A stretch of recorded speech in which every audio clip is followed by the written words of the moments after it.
할렐루야, 할렐루야. 하나님께서 이 자리에 우리와 함께 하십니다. 은혜 받으실 하나님의 말씀은 디모데후서 1장 9절의 말씀입니다. 디모데후서 1장 9절의 말씀입니다. 제가 가진 성경으로는 신약성경 343페이지에 있습니다. 디모데후서 1장 9절의 말씀, 다 찾으셨으면 저희가 한 목소리로 합독하겠습니다. 하나님이 우리를 구원하사 거룩하신 소명으로 부르심은 우리의 행위대로 하심이 아니요 오직 자기의 뜻과 영원 전부터 그리스도 예수 안에서 우리에게 주신 은혜대로 하심이라. 아멘. 저는 오늘 이 디모데후서 1장 9절의 말씀을 가지고 솔라 그라티아, 오직 은혜로, 이런 제목으로 하나님의 은혜를 나누고자 합니다. 저희가 이 종교개혁 500주년을 맞아 마틴 루터가 종교개혁을 하면서 외쳤던 5가지의 오직을 가지고 지금 말씀을 나누고 있습니다. 오늘은 그 세 번째 시간인 솔라 그라시아, 오직 은혜로 우리는 구원을 받는다, 오직 은혜로 살아가야 한다라는 마틴 루터의 고백입니다. 이 세상에 있는 많은 종교들을 보면 많은 종교들은 어떤 우리의 행위와 어떠한 노력에 많은 부분이 달려 있음을 알 수가 있습니다. 요즘에 신문을 보고 뉴스를 봤더니 이제 수능이 얼마 남지 않아서 어머니들이 이렇게 다 절에 가가지고 절에서 막 절을 하고 계세요. 절에서, 그래서 절인가요? 그래서 이렇게 가서 계속 절을 하셔요. 그래서 뭐 3,000배, 뭐 5,000배, 뭐 계속해서 절을 합니다. 자기의 어떠한 그러한 노력이, 자기의 어떤 그런 노력이 자기의 어떠한 좋은 일을 가져다 준다, 어떠한 자기의 소원을 이룬다, 이런 뜻도 있고, 우리 한국 국민들 자체가 옛날부터 정서적으로 어떤 노력하고 이런 것에는 굉장히 충실했던 민족입니다. 그렇기 때문에 우리 뭐 조상 시대에서부터 그 꼭두새벽부터 이렇게 목욕 재개를 하고 이렇게 물을 한 그릇 딱 떠놓고 비나이다 비나이다 엄청나게 열심히 빌었습니다. 그리고 다른 종교들도 보면 사실 마르틴 루터도 이 당시에 왜 이런 말을 했냐면, 가톨릭 교회가 그 당시 이렇게 예수님 시대서부터 쭉 올라오면서 많은 변형을 겪게 되고 많은 변화를 갖게 됩니다. 그리고 이게 어떻게 보면 정치와 섞이게 되면서 많이 타락하게 됩니다. 그런데 이 와중에 이 말씀을 해석하다 보니까 이 말씀에 대한 이런 곡해 때문에 당시에 어떤 예수님 시대의 바리새인들이 겪었던 그러한 잘못들, 성경을 너무나 지나치게 해석하거나 너무나 곡해를 한 나머지 이렇게 자신의 육신을 막 쳐야 된다 하기 때문에 막 무릎으로 대성당 그 올라가는 그 계단, 그 기나긴 계단을 무릎으로 올라가는 거예요. 무릎이 다 깨지고 까지고 피가 철철철철 흘러도 이게 예수님의 고난이다 그러면서 올라갔어요. 자기가 죄를 지면 채찍을 가져다가 자기 스스로를 막 때립니다. 이 가톨릭 신부님들이 예전부터 많이 했던 것이, 이제 자기는 이제 자기의 어떤 순수성을 지키기 위해서 정말로 이렇게 채찍을 가져다 자기를 때리기도 하고, 어떤 가시를 가지고 자기 정강이에 매놓고 자기를 찌르기도 하면서 자기 육신을 죽이려고 하는 그런 많은 모습을 저희가 또 보기도 했습니다. 그런데 우리가 늘 배우는 것이지만, 종교란 그리스도 없이, 하나님 없이 그리스도, 하나님 믿는 그런 행위를 종교라고 합니다. 어떻게 우리가 생명 없는 신앙생활은 다 종교라는 것입니다. 그렇기 때문에 마르틴 루터는 하나님의 말씀을 볼 때 절대적으로 우리가 어떠한 선한 행위나 우리가 어떻게 면죄부를 사거나 우리의 어떠한 행동으로, 우리의 어떠한 노력으로 구원받을 수 없음을 알았습니다. 때문에 마르틴 루터는 오직 은혜로 우리는 구원을 받는 것이다 하면서 많은 성도들에게 큰 울림을 주었던 것입니다. 그렇기 때문에 오늘 우리는 이 말씀을 가지고 다시 한번 하나님의 그 은혜란 무엇이며 우리는 어떻게 그 은혜를 누리면서 살 수 있는지 한번 나눠보고자 합니다. 첫 번째로, 우리가 하나님의 은혜를 진정으로 누리기 원한다면 먼저 따라해 보겠습니다. 나의 힘을 빼자. 우리는 먼저 우리의 힘을 빼야 됩니다. 마태복음 11장 28절, 우리 성도님들이 정말 좋아하는 성경 구절 중에 하나입니다. 수고하고 무거운 짐진 자들아 다 내게로 오라. 내가 너희를 어떻게 해요? 쉬게 하리라 합니다. 쉬게 하리라. 예수님이 말씀하십니다. 수고하고 무거운 짐진 자들아 다 나한테 와라. 내가 너희를 어떻게 해주겠다? 쉬게 해주겠다. 예수님이 말씀해 주십니다. 근데 여러분의 삶 어떠십니까? 이런 쉼이 있으십니까? 이런 평안이 있으십니까? 많은 성도님들이 아직도 수고하고 무거운 짐을 나홀로 지고 견디다 못해 쓰러지고 있습니다. 하루하루 사는 게 왜 이렇게 힘든지 모르겠습니다. 심지어 신앙생활을 하는 것조차 힘들어 하시는 분들이 너무나도 많다는 것입니다. 예수 믿는 것이 왜 이렇게 고달픈 것인지, 무엇인가 크게 잘못된 것입니다. 사실 주님께서 우리에게 원하시는 것은 우리의 힘을 빼는 것입니다. 하나님께서 우리에게 원하시는 것은 누리기를 원하십니다. 하나님 안에 있는 평안을 누리기를 원하세요. 그런데 우리는 너무나 우리의 힘을 꼭 주고 가고 있다는 것입니다. 여러분, 이 땅에 있는 많은 스포츠들이 있고요, 많은 행위들이 있습니다. 노래를 하는 것도 그렇고요, 무용을 하는 것도 그렇고, 축구, 농구 할 것 없이 모든 스포츠도 선수들이 무엇을 하는데 가장 많은 시간을 두는지 아십니까? 몸을 푸는 데 시간을 가장 많이 써요. 몸을 부드럽게 하는 데 시간을 가장 많이 씁니다. 무슨 스포츠를 하든 상관없이 축구 선수들도 축구하기 전에 보면 다 몸 풀고 있어요. 몸을 어떻게 풀어요?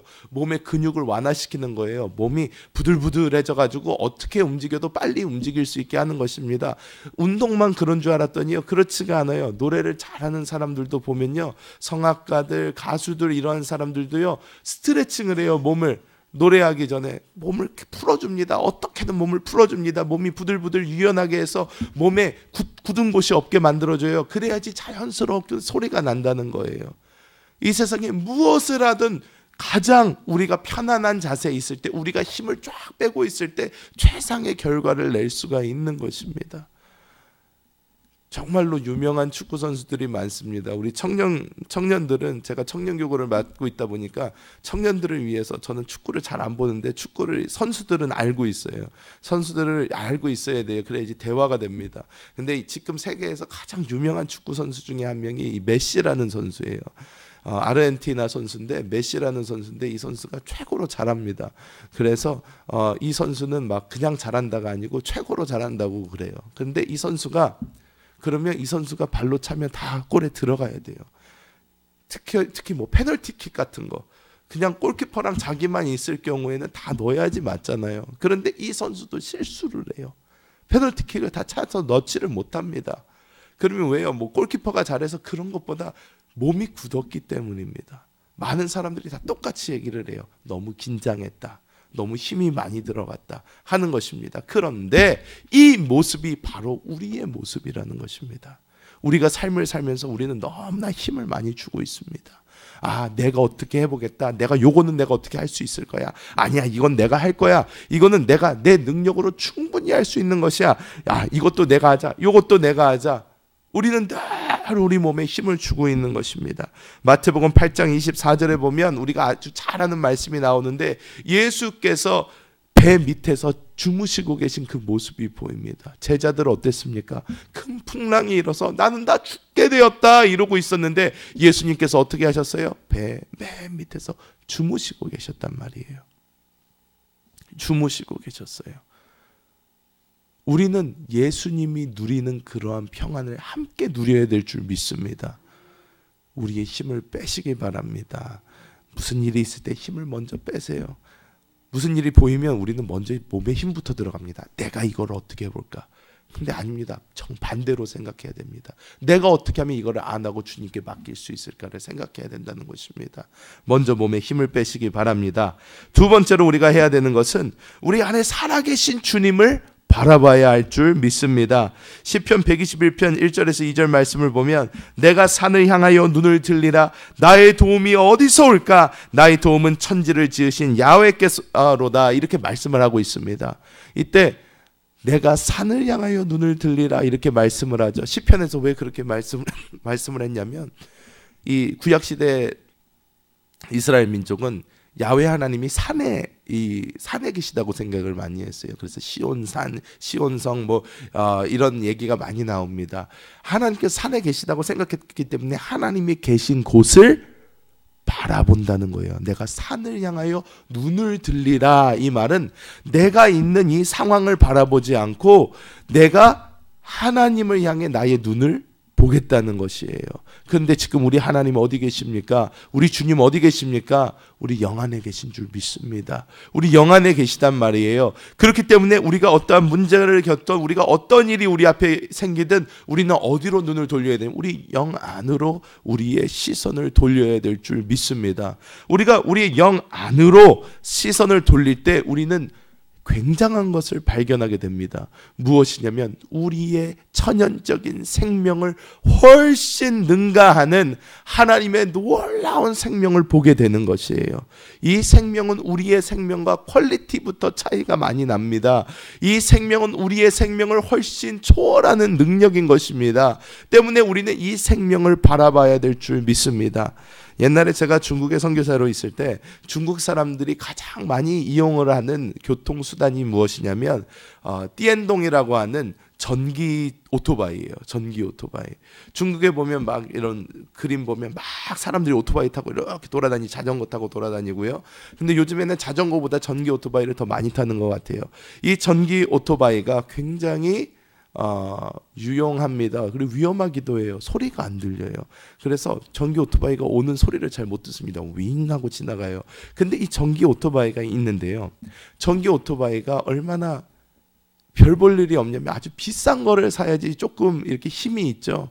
옛날에 제가 생각하기 새벽 기도를 갈 때 제가 이 전기 오토바이를 타고 갔는데 우리 집 주차장에서 이렇게 나가려고 하면 경사가 있는데 이 경사를 못 올라가서요. 이 경사를 이렇게 제가 엑셀을 주면서 같이 들고 뛰어가야 돼요. 막 옆에서 밀어주면서 막 이렇게 뛰어가서 겨우 올라가서 막 타고 가는 거예요. 그런데 여기에 저희의 육신의 힘은 이런 전기 오토바이 같아요. 전기 오토바이 같아요. 근데 우리 안에 있는 예수님의 생명은 로켓 같은 힘인 거예요. 로켓까지 달나라까지 가는 생명이에요. 이건 놀라운 생명이라는 것입니다. 그런데 우리는 어떤 일이 있을 때 우리의 생명부터 꺼내요. 전기 오토바이를 꺼냅니다. 경사도 못 올라가면서 꺼내가지고 막 혼자서 해보려고 그래요. 막 올라가 보려고 그래요. 이거 해보자. 그래도 난 할 수 있을 거야. 막 하고 올라가려고 그래요. 그런데 안 돼요. 안 되면 어떡합니까? 해보다 넘어지다가 그제야 눈을 돌려가지고 이 안에 이 생명이 있는데 주여 주님이 해주세요. 한 방에 끝납니다.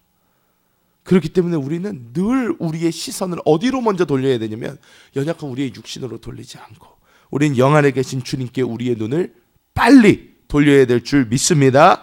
자, 그리고 마지막으로 우리는 주님 안에서 주님이 주시는 평안을 누려야 될 줄 믿습니다. 출애굽기 20장 8절을 보면요, 10계명 중에 하나입니다. 안식일을 기억하여 거룩하게 지키라 그랬습니다. 그리고 창세기에 보면요, 하루를 쉬라고 하세요. 하나님께서 나도 쉴 테니까 너희도 하루 쉬어라 이렇게 말씀을 하십니다. 하나님이 쉴 필요가 있으실까요? 없어요. 사실 하나님은요 전지전능하신 분인데 쉬실 필요가 없어요. 근데 왜 쉬라고 하셨을까요? 왜 나도 쉬니까 너도 쉬어라 했을까요? 우리 쉬게 해주시려고 그러는 거예요.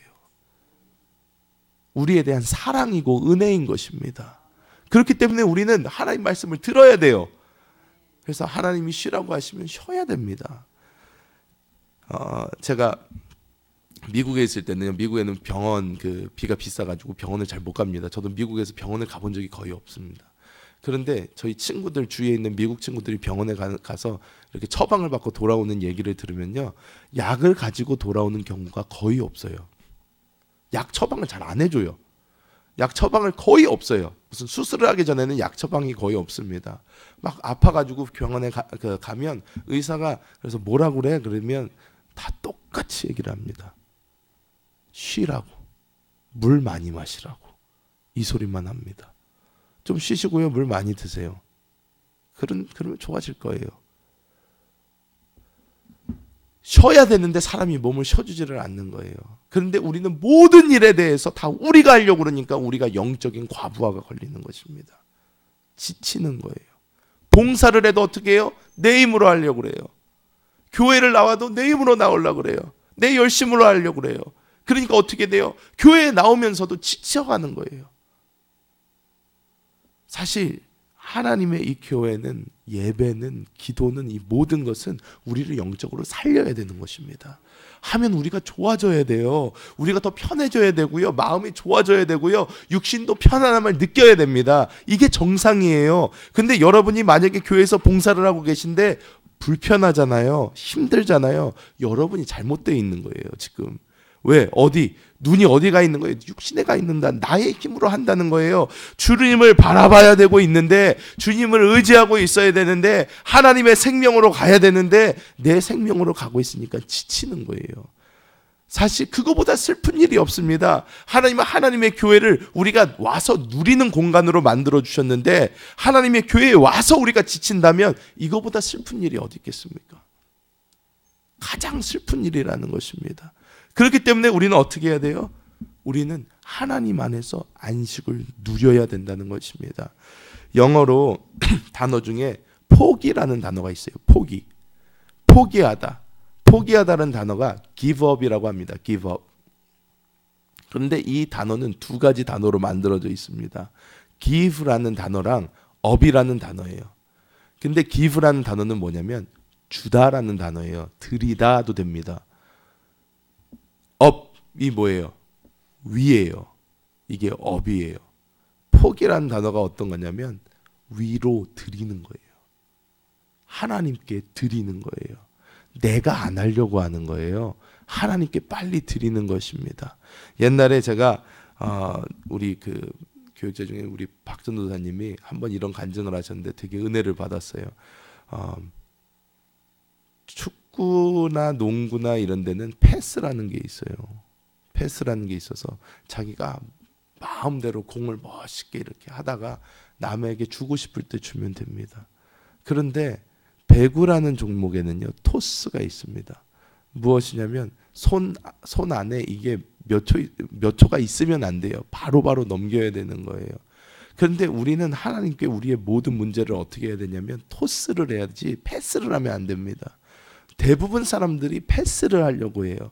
대부분 사람들이 자기가 길게 가지고 있다가 정 안 되면 하나님께 드립니다. 하지만 아닙니다. 우리가 하나님께 빨리 토스할수록 우리는 더 큰 평안을 누리게 됩니다. 우리가 하나님께 빨리 돌아갈수록 우리는 더 큰 평안 안에 있게 되는 것입니다. 때문에 하나님께 빨리 모든 문제를 드리시기 바랍니다. 어차피 우리가 들고 있다고 못해요. 안 돼요. 우리의 힘으로. 아시지 않습니까? 그렇기 때문에 문제라는 거예요. 문제. 여러분 지금 문제 있으시죠? 고민 있으시죠? 왜 있으세요? 내 힘으로 안 되기 때문에 있는 거예요. 내 힘으로 되는 거면 그게 무슨 문제입니까? 그냥 해버리면 되지. 내 힘으로 안 되니까 문제인데 왜 들고 계시냔 말이에요. 어차피 안 되는 거. 주님께 빨리 드리시기 바랍니다. 빨리 드리시는 분이 더 많은 은혜를 누리게 되는 줄 믿습니다. 사실 우리는 오직 은혜로 이 말을 들으면, 은혜라는 말을 우리가 교회에서 많이 듣기 때문에 굉장히 쉽게 생각하고 지나갑니다. 하지만 은혜라는 것은 신앙의 가장 초고수들이 누리는 것입니다. 은혜는 하나님이 우리에게 주신 가장 큰 선물이에요. 이 땅을 우리의 힘, 우리의 능력, 우리의 어떠한 것으로 살아가려고 할 때마다 우리는 실패를 맛보고 좌절을 맛보고 어려움을 맛봅니다. 하지만 우리가 이 모든 것을 내려놓고 하나님의 은혜를 구하면서 나아갈 때에 우리는 하나님의 놀라운 은혜를 체험하게 되고 세상 사람들은 우리를 보면서 부러워하게 됩니다. 저게 예수 믿는 사람들의 은혜구나. 저게 예수 믿는 사람들의 복이구나 하면서 가는 것입니다. 우리가 겸손한 마음으로 하나님께 낮아지고 하나님께 나아가고 하나님만 의지할 때에 하나님께서는 그 모든 것 위로 우리를 들어줄 것이고 하나님의 놀라운 은혜로 말미암아 우리는 정말 큰 평안을 누리게 된다는 것입니다. 여러분, 우리가 구원받은 것이 우리의 노력과 우리가 잘나서 받은 것 같습니까? 아닙니다. 절대로 아닙니다. 은혜입니다. 이 중에서 단 한 사람도 내가 잘나서 내가 열심히 했기 때문에 내가 착한 사람이기 때문에 하나님이 구원해 준 사람 없습니다. 하나님의 전적인 은혜입니다. 제가 전도를 해보니까 알겠어요. 제 주위에는요, 사실 예수 안 믿는 사람이 거의 없습니다. 그런데 예수 안 믿는 그 한두 명 절대로 안 믿어요. 뭘 해도 안 믿어요. 그런 걸 보면요, 얼마나 제가 뭐 안 믿어서 감사한 게 아니고 제가 예수 믿는 게 얼마나 감사한지 모릅니다. 예수를 믿는다는 것 자체도 은혜입니다. 마음대로 되는 게 아니에요. 하나님의 전적인 은혜라는 것입니다. 그렇게 우리가 삶의 한 부분 한 부분을 보다 보면 우리 삶에 있는 모든 것이 하나님의 은혜임을 보게 됩니다. 여러분, 이 은혜 안에 거하시기 바랍니다. 은혜 안에 거하실 때 하나님의 놀라우심을 보게 될 줄 믿습니다.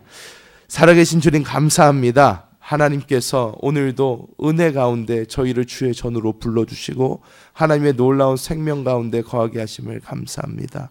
주여, 이 은혜를 우리가 날마다 누리기 원합니다. 하나님의 은혜 없이 우리는 단 한순간도 살 수 없습니다. 주여, 날마다 이 은혜 가운데 우리가 거하게 하여 주시고 우리 스스로의 힘과 능력과 노력과 자랑을 내려놓게 하여 주시고 늘 영안에 살아계신 그리스도 예수를 보게 하여 주셔서 오직 주만 우리를 살려주시고 오직 주로만 우리가 살게 하여 주시고 주의 놀라운 생명 가운데 우리가 진정한 자유와 평안을 누리게 하여 주시옵소서. 아버지, 하나님께서 오늘 있을 모든 예배 가운데 하나님의 놀라운 은혜를 부어주시고 전도 가운데 하나님의 은혜를 부어주시고 아버지, 담임 목사님의 선교 사역 가운데 하나님의 놀라운 은혜를 부어주셔서 하나님, 오늘 하루도 하나님의 은혜와 하나님의 놀라운 역사 가운데 있는 하루가 되게 하여 주시옵소서. 하나님께 감사드리며 이 모든 것 우리 주 예수님의 이름으로 간절히 기도하옵나이다. 아멘.